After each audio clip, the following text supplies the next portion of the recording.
Most of us have gone through some version of a reorg. A lot of leaders have also implemented their own reorgs. Sometimes they work. Many times they don't. In this episode, what goes wrong with reorgs and how we can do better. This is Coaching for Leaders, episode 786. Produced by Innovate Learning, maximizing human potential.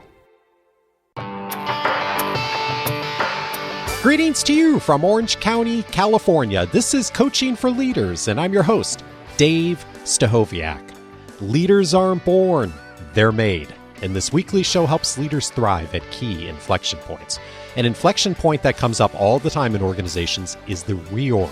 So many of us have been through reorgs, we have led them, we have been part of them, we have had them done to us many, many times.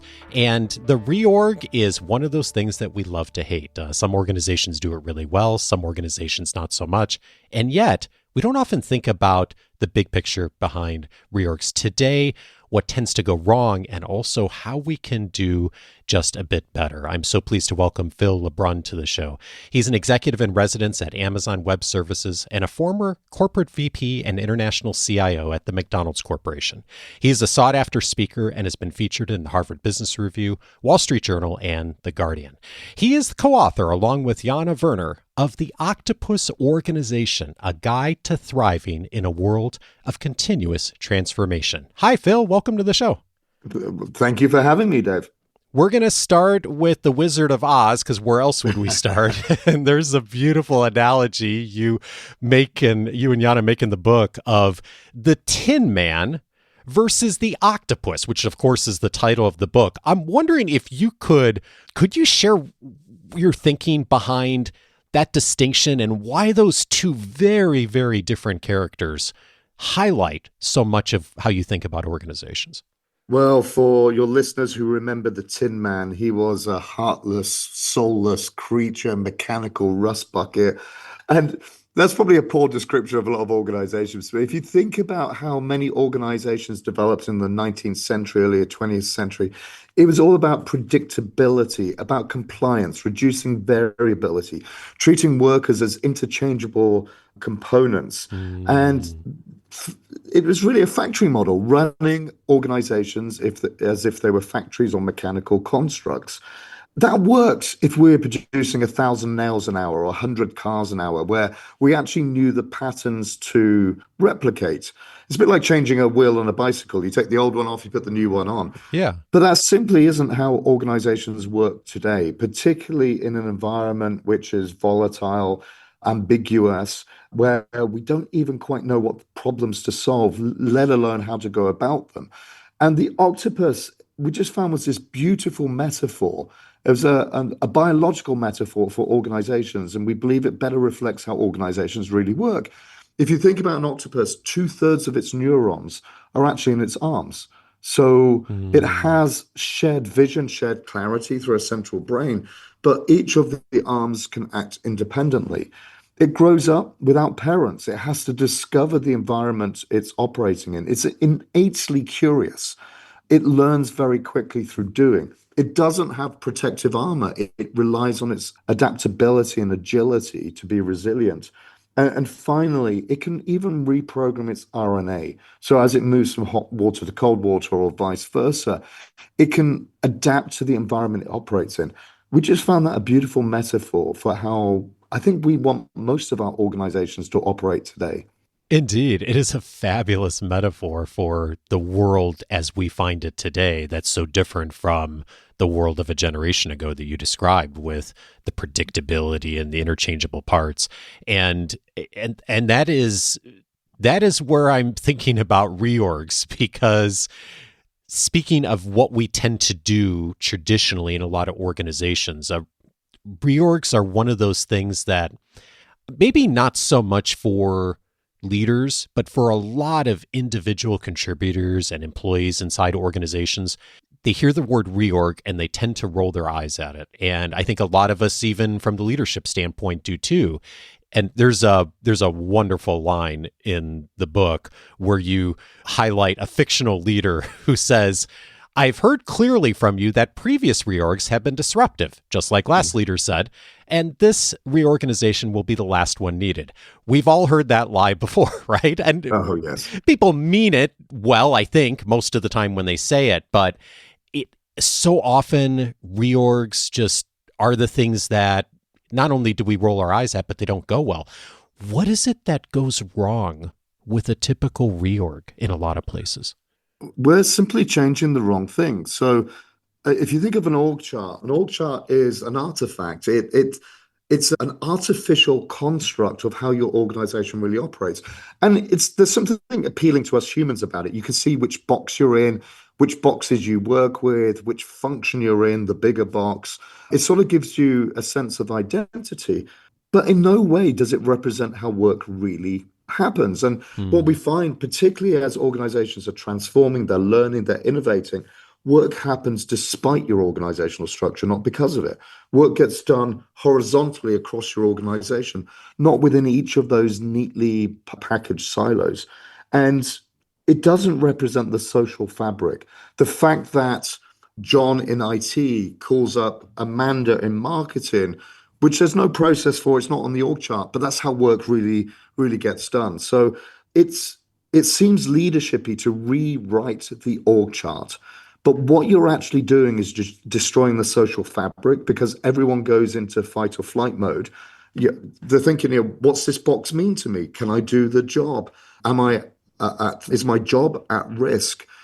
And what we actually believe in is if you change the mental models and the behaviors in an organization, that really gets to the heart of how organizations operate. You write on this, you're messing with complex organic connections in ways you're unlikely to fully understand when you do a reorg.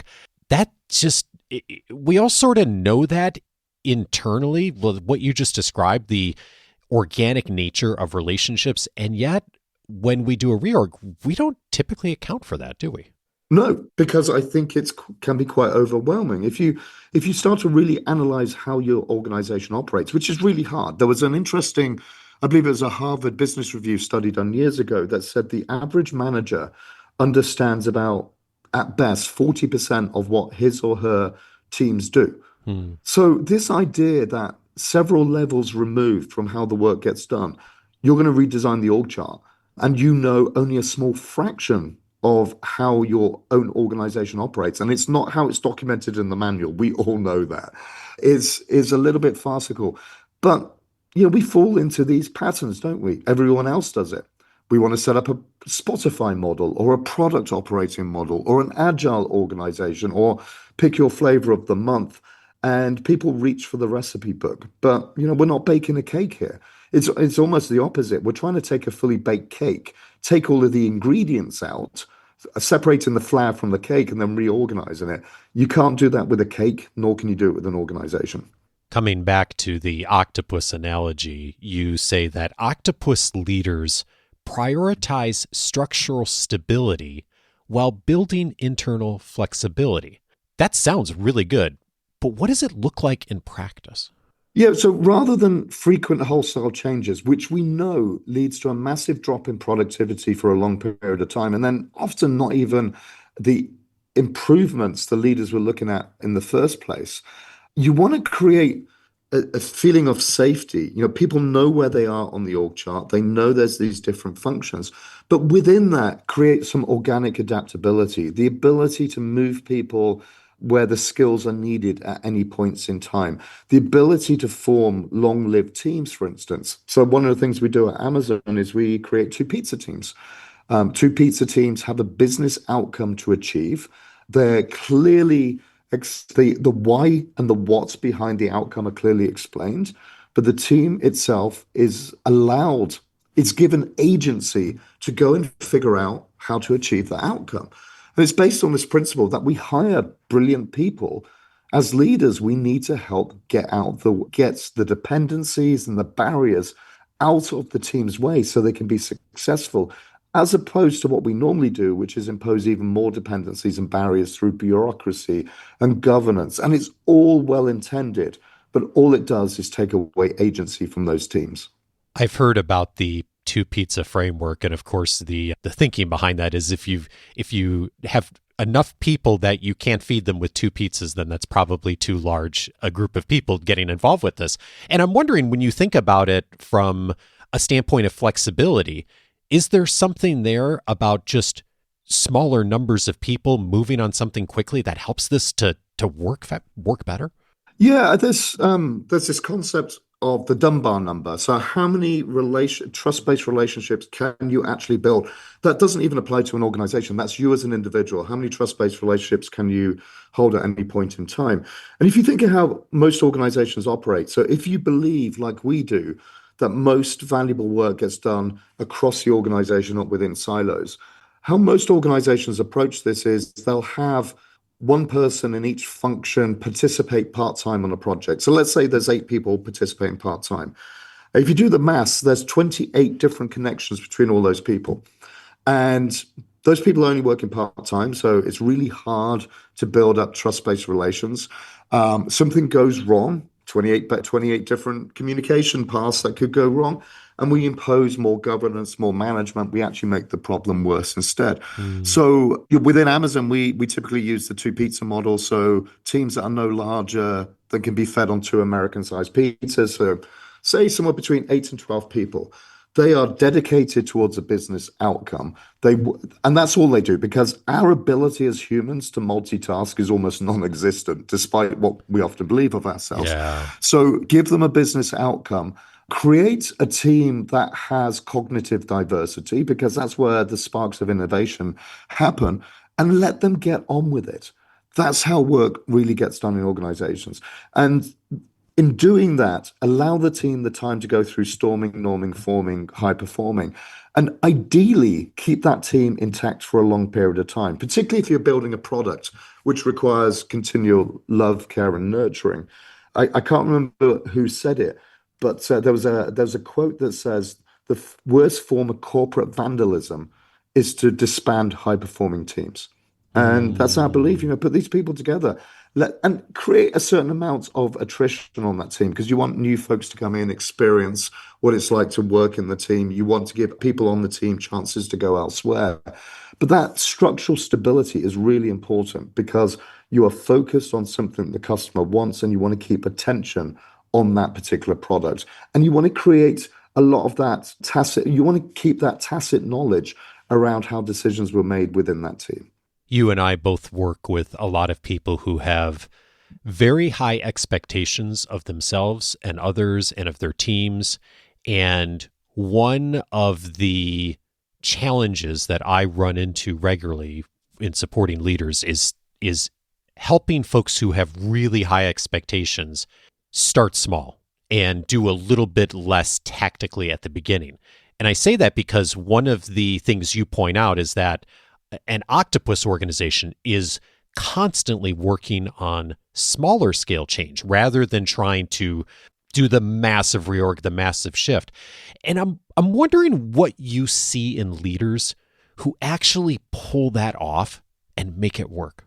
Yeah, I take some inspiration from a couple of people here. One is Indra Nooyi, the former CEO of Pepsi, who we had the pleasure of interviewing. And she talks about what she looks for in leaders. And there's two things, and it's not the obvious things, size of org, title, and such like. It's storytelling and curiosity. And I think they're both applicable to running these sorts of teams. The storytelling is simply being able to describe in ways that build an intellectual and emotional connection with your team why what they are doing is important, and what problems are they solving, and what the context of that problem is. That's really important, because often we have people work on initiatives and it's a little bit of an initiative and they don't really know how all of this adds up to something greater. And Mm. I recall a story where JFK went to NASA and bumped into a janitor in 1963. And he said to the janitor, "What do you do?" And in most organizations, that janitor would say, "Well, I mop the floor where my boss tells me to." But not this janitor. This janitor says, "I'm part of the team that's going to put man on the moon." How amazing is that? That you can see a connection between what many would consider a mundane job and a really big objective. And then the second thing that Indra looks for in leaders is curiosity. This idea that the leader is actually probably the least informed often about how to do something because they're furthest from the customer. So being that coach, asking questions that others may be thinking but are too nervous to ask. So that's one aspect I would sort of lean on when I think about these teams. The other is what Patrick Lencioni talks about, which is leaders who are hungry, humble, and smart. Hmm. Leaders who really are going to push their teams to do exceptional things, to have them think big, to have them think differently. But leaders who are also humble enough to know they don't have the answers. Coming back to this idea that Indra Nooyi expressed, which is leaders who are quite comfortable in their own skin to say, I don't know how to solve this problem. If I did, I wouldn't put a team together. You're the experts here.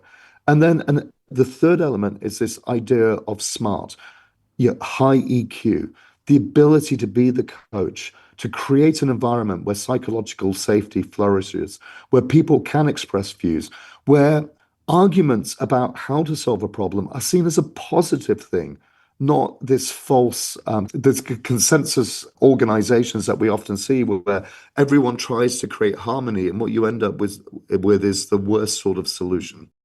You said the word coach a couple of times in the last minute or two, and I was thinking about that in the context of that smaller scale change, because I think oftentimes when a reorg doesn't work and when we get the eye rolling and the sort of like, oh my gosh, are we doing this again response, a lot of times it's a leader, a small group of leaders going into a room, like a locked room, and like making some decisions at a high level and not necessarily having a lot of more of those real-time conversations. And you saying the word coach just reminds me of the importance. We keep hearing about it again and again from so many people are doing research on this, that the regular conversations, the dialogue, the being curious, the daily questions, the daily interaction, the involvement in this process, as we'll talk about, I think, more in a bit, is that like just that quantity of interaction is so important for this. And it gets us away from the ivory tower. We're going away and making a decision and then coming back and imposing it on everyone. It just seems like such a healthier way to approach it. Oh, it is, and I'm lucky. I went through some. I've been a recipient of coaching. I've had the opportunity to coach others, and Yana probably more so. And if you think about a typical reorg you describe, it's exactly as you describe it. This small group of senior leaders go in a room with a bunch of external folks they've brought in. They come up with the perfect organization chart, which we've already established is nonsensical. They launch it on the organization, and immediately they start talking about people resisting change. But we know what happens. And in fact, we spoke to the authors of Reorg, Stephen Hidari Robinson and Suzanne Hayward, who talk about this eloquently in their book, which is to say, look, 70% of the organization, they've only got one question on their mind when leadership does that. And it's, do I still have a job? Yeah. And leaders can't even answer that question often. Or you're beyond that. Why are you doing this to me? Why didn't I get a voice? You brought me in because I'm an expert at whatever it may be. And you're telling me how to do the job you brought me in to do in the first place. So it robs people of agency. It often lacks the clarity people need about why are we doing this in the first place. It suppresses curiosity because people are in survival mode. Contrast that to what we see in great organizations where leaders understand they don't have the answers. They become coaches. They are genuinely curious. So if you're working for me, I'll probably ask you questions for two reasons. One is because I'm genuinely curious about what you do and why you do it. The other is I don't have the answers, but my job as a leader is to help you think through how to approach a problem. And I think it's a really powerful distinction between mentoring and coaching. As a mentor, I'm going to tell you how I'd approach the issue. In today's world, you take something like agentic AI or generative AI. I'm clueless probably as a leader because I've never used those technology, but we're still dealing with business problems and customers and organizational dynamics. What I can do a good job at is asking you questions to help you think through your mental model, your assumptions, how you approach this, and leaving you with a sense, actually, I am confident. I do know my stuff. I can do this, rather than building in yet another organizational dependency. Yana, and you have some really helpful invitations for us in thinking about reorgs, and maybe I know we have folks in our audience who are in the midst of them right now. We have folks who are in the middle of planning, thinking about them. One of the things you say is that at their best, leaders are honest about their objectives, and that they also know people are going to see through the attempts to hide the real intentions behind this, right? And I think we've all seen that happen in organizations before. When a leader is really honest about what they're trying to achieve, if it is a reorg, if something's happening, how does that sound in a way that really lands? Yeah, it's one of the most important things a leader can do is build that trust and honesty in an organization. I've worked for leaders who had followed to the end of the earth because they've done that. They've been honest. They said, "Hey Phil, I don't know how this is going to end up. I've got your back. Yeah, we are doing this because of these reasons." So, but if we take the opposite situation, which too often happens, there's this overconfident leader who stands up and says, "Hey, we're going to transform because we want to leverage our corporate synergies to drive a differentiated customer experience. I'm excited about this opportunity." None of that stuff's true. We use these yoga babble words because either we don't understand what we're trying to do clearly enough to explain it, or we do understand and we're frightened to communicate it. And what I've just said in that yoga babble phrase is there's probably going to be layoffs. Yeah. Efficiency and leverage are code words in too many corporate organizations for that. If I'm more honest about it, say, look, our costs are growing as fast as our profits. It's obviously unsustainable. We need to find ways of working smarter. We believe in some cases we can do things once rather than duplicating across the organization. That's why we're organized. That's why we're organizing it. And by the way, we're not too sure this is going to work. Please help us. Please provide feedback. I'm inviting you as a knowledgeable, passionate employee to actually be part of this change. I'm also saying I'm not I don't know all of the answers. How can I possibly know all of the answers in a complex organization? As an employee, I far more appreciate that rather than what happens when leaders communicate overconfidently is I'm going to fill in the blanks. And those blanks are probably going to be quite negative because I'm going to immediately assume something's going to be done to me, which is going to be unpleasant. And that's where this pseudo resistance to change problem comes in organizations. One of the other really important invitations is that organizations who do this well communicate about a reorg early. And I was thinking about that. We had Anthony Klotz on the show not long ago, and he was talking about the jolts that tend to come up in so many people's careers. And one of the things that, of course, happens when there's a reorg is people realize pretty quickly that you as in the leader or the senior team have been sitting on news for a while because you've been in the back room planning, either literally or figuratively planning this. And so I totally get that desire to want to get out in front and say something earlier.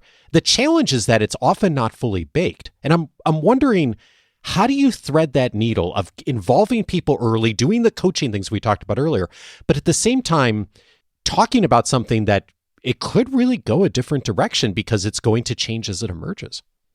Yeah, I think what we'd encourage people to do is start to talk about what outcomes you're trying to drive. So don't talk about the reorganization. And maybe as leaders, don't even start with thinking you need a reorganization. Start to communicate widely what problems you are trying to solve. What are those outcomes? Maybe it's reducing time to market. Maybe it's your cost base is going up too quickly. Involve people in brainstorming. I mean, be clear that this is just brainstorming this time. No decisions are being made. But I think what leaders are often surprised about is how much knowledge is in their own organization. We see this all the time within our current roles. When we talk to organizations at a leadership team level, they'll often talk about, well, we've got all of these problems, but we're going to have to get some external help in to figure out the solutions. When we dive deep into the organization and talk to people at the front line, they know what the problems are. They often know what the real problems are versus what leadership think they are. They're also incredibly switched on. They know where a lot of the solutions are. So this is actually a much more cost-efficient way, a much more trustworthy way of driving change is by bringing people along by starting with the problem. And then if reorganization is the solution, start small. I mean, if you blow up the org chart, it's soul destroying. You know, test it with people. If they feel like they've got agency, if they feel like they're being made part of the solution, you'll get some amazing results from it. And we always marvel at the fact that people often feel like they can't make a difference at work. They can't wait until the day's over. And then they go home and invest an incredible amount of intellectual and emotional energy in hobbies, which gives them no extrinsic reward. Why can't we tap into a lot of that passion in the workforce? And when you do something small, it's so much easier to undo, right? Like it's you make a huge reorg and it's a lot harder to undo that. And I mean, you and Yana point out in the book, like how much work just logistically goes into reorging especially a large organization. I mean, 6, 12 months, systems, all the things that happen in order to do that. When it's small, it's so easy to undo if you're learning along the way, which of course we all are. I mean, speaking back to the octopus, right, and adapting, I mean, who isn't having so much change around them every 90 days these days? And so that adaptability, it just makes it so much more sensible in a way. And like you said, it doesn't mean that there's not still then a reorg. I don't think anyone's saying there should never be reorgs, but you go into it a lot more thoughtfully, or you say, hey, there's this small change we're making, this test system, this thing that we're just involving a few people with, this actually gets us halfway there. Let's think about how we could do a little bit more of that organically versus making a big change throughout the organization. 100%. And that's part of why we rail against transformations. Transformations are soul destroying. If I go through an 18-month transformation, I've blown up the organization, I've changed people's job descriptions, I've changed compensation and how people are rewarded. Man, I can't wait to get to the end of 18 months so I can stop and get back to normal. And that's where the issue starts, is in today's world, and in fact, in yesterday's world, we can't do that. I mean, it's what we call a day one culture in Amazon, which is this idea that if you involve people in continuous transformation, every day you can get better. It doesn't need to be soul destroying. The idea of running an organization and changing the organization coexists rather than being separate entities. And the best way of doing that is through experimentation, trying different cultural hacks, bringing teams together. This is what we try and describe in the book with our levers, this idea that make a decision one level lower in the organization, remove one governance group. All of these are reversible decisions. And the other problem with big transformations is they're big bets. If a leader blows up the organization and redesigns it, it's highly unlikely he or she is going to say, whoops, made a mistake. Let's go back to the old way of working. So you start to get into this loss aversion. I've invested this amount of time so far. We're going to make it work. I know it's going to work eventually. And you waste so much time and energy in trying to get something that should never have been done to some sort of stable, productive outcome, which probably isn't quite what you anticipated as a leader.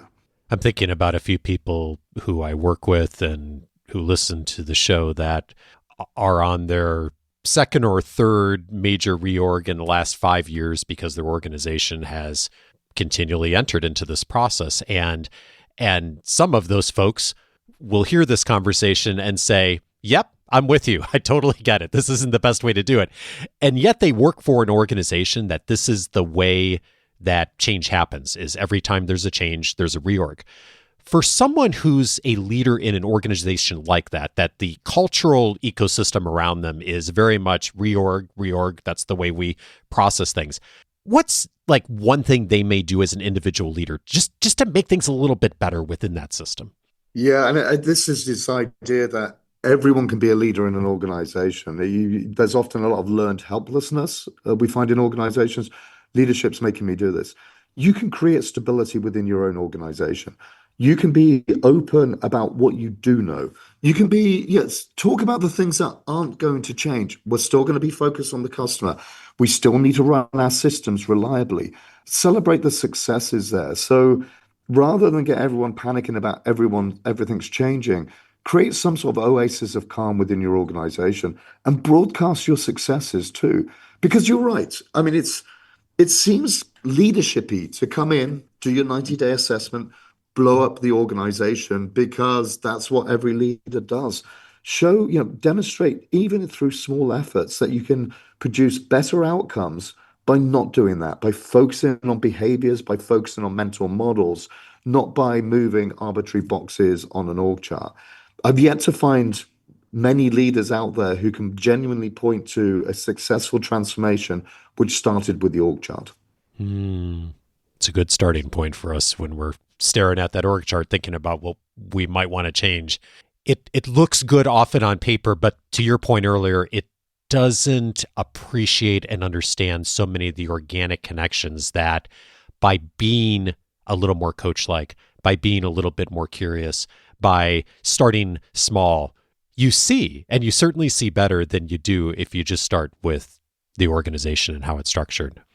I was really delighted, Phil, with like when you get into your work and Jana's work, like how passionate you both are about wanting to help organizations do better and adapt better. And I'm curious, as you've put all this research together and the lived experience of leading in organizations so well, what, if anything, have you changed your mind on how we can all do better at being the octopus?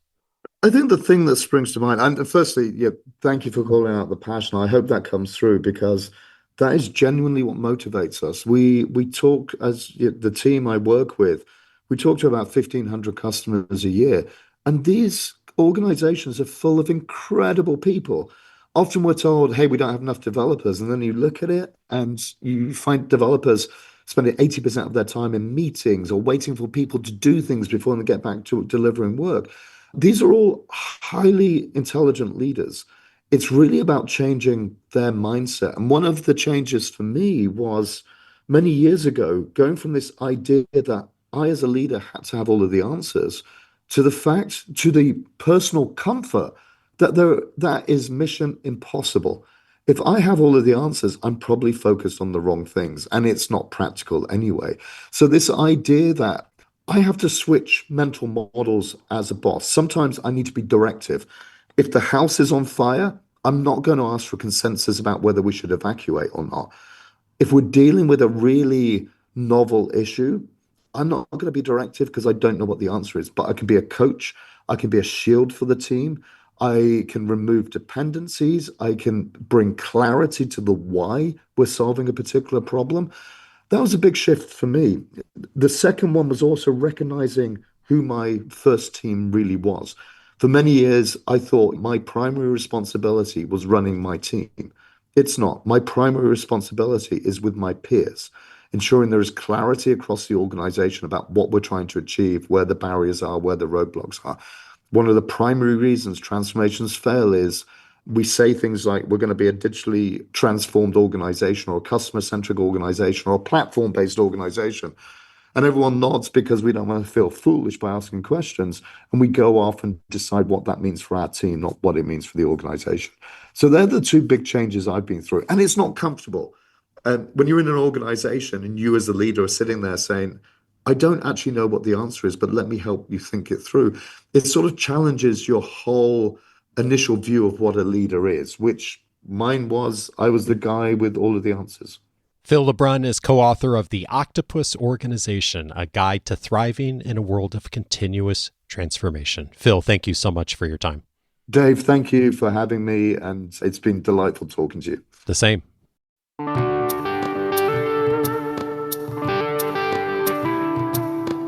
If this conversation was helpful to you, 3 other episodes I'd recommend. One of them is episode 301, How to Get the Ideal Team Player.